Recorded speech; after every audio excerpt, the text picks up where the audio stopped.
from pounding their beat by beating their feet. And who should pop on the deck but the unholy three?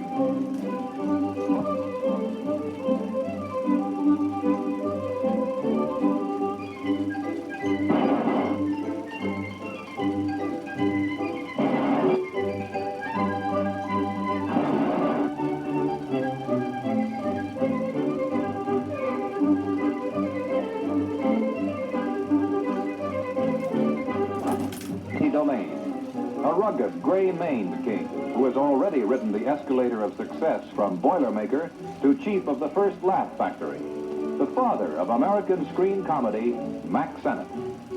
In 1924, when these only slightly exaggerated scenes were taken, the Sennett studios were already in their second decade of inspired madness.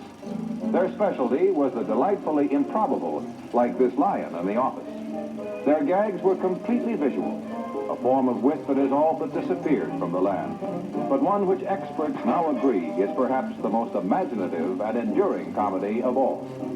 The lion has fled the scene, and the king himself has long since retired. But movie fans still fondly remember such daring innovations as the Mack Sennett Baby Beauties, in whose ranks many a star was born. And it so much hot was the only revolving stage in Hollywood, a monstrous merry-go-round and treadmill which kept the scenery moving behind the comedian. Hurricane gusts from the wind machine sent bits of paper flying past the camera to help create the appearance of swift and violent motion.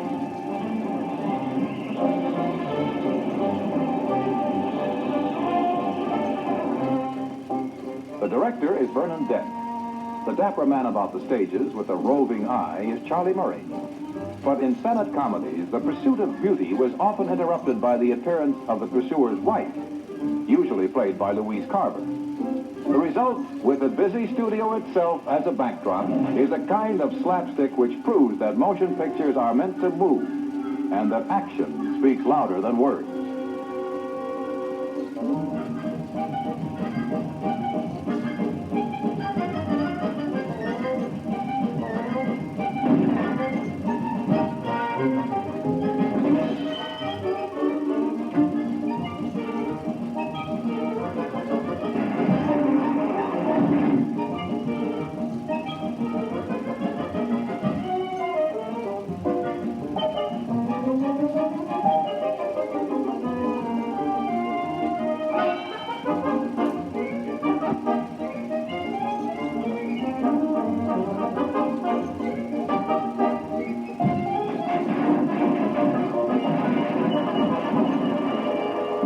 Now Sennett kids one of his own money-saving customs, stealing shots of actual happenings to cut into his comedies.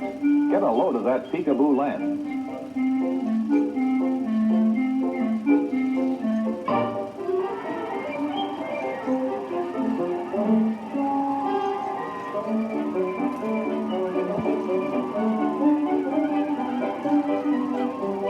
It was perfectly natural for the camera to doze off with the cameraman. And who could deny such things might really happen when they happened right before your eyes? On the firing line, the neighborhood youngsters. On the receiving end, Charlie Murray. Sennett gags were created by the maddest squad of gag men in entertainment history. Each day they were locked collectively into a penthouse office, deprived of heavy food and strong drink, and guarded, cajoled, and browbeaten by the old master himself. Here selected from the output of a decade are some of the results. In The Hollywood Kids, Charlie Murray, having failed to obtain a confession from the small fry, is forced to spank them all. Well, almost all. In Wandering Willie's, Billy Bevan innocently prepares to enjoy a delicious bowl of oyster stew and ends up in a desperate battle with a wild oyster.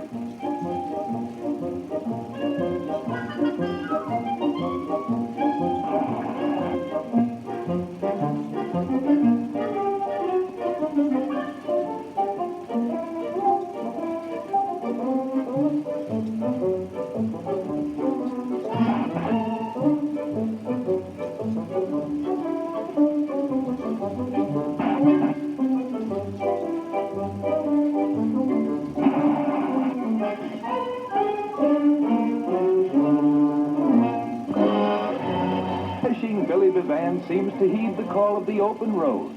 But alas, fate's fickle finger has flicked him into a different role. The office janitor. Billy's boss is Andy Clyde, who took a boomer in bloomers just when the girls started wearing slacks. Meanwhile, Billy is cleaning up with his new superpowered torpedo vacuum cleaner, originally designed to pick fat ladies off massage tables.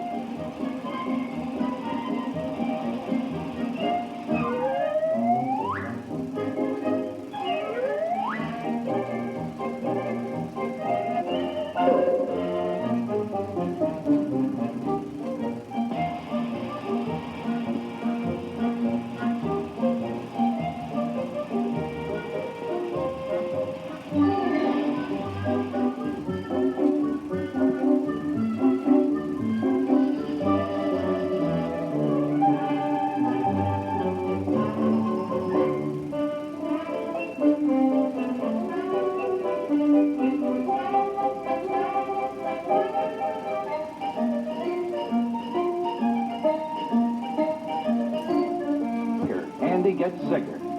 Now in comes a slicker. Soft-hearted Jack Richardson and his toady Vernon Dent watch Andy play with a poison bottle and make side bets as to how long it will take him to take it.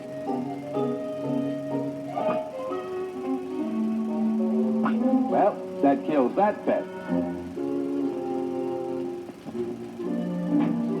In pops another well-wisher, Edgar Kennedy, one of the 7 original Keystone Cops, later to win fame and fortune as a master of the slow burn. It's a stick-up. Billy is marched in, and soft-hearted Jack makes tracks for outer space. A perfect escape, except for one small miscalculation. Jack forgot they were on the 20th floor.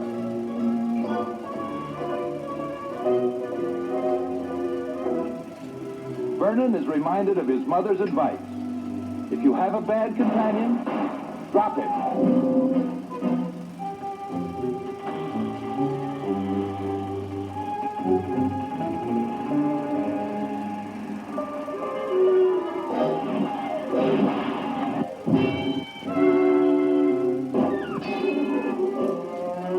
As played by the immortal Douglas Fairbanks, who's played in turn by the immortal Will. The Fairbanks version of Robin Hood was sweeping the country, and crowds everywhere laughed at this timely spook. But no one laughed louder than Will Rogers' good friend, Douglas Fairbanks himself.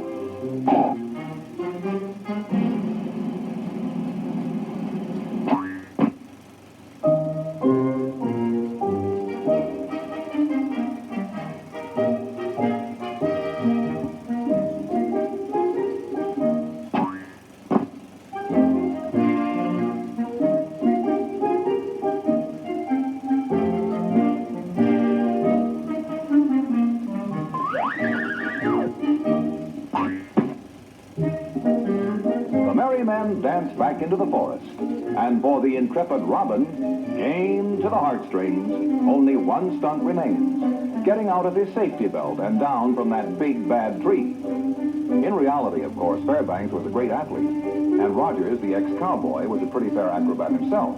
But that just made this little scene all the funnier. To a time when the movies were much younger, and like all youthful things, full of fun and high...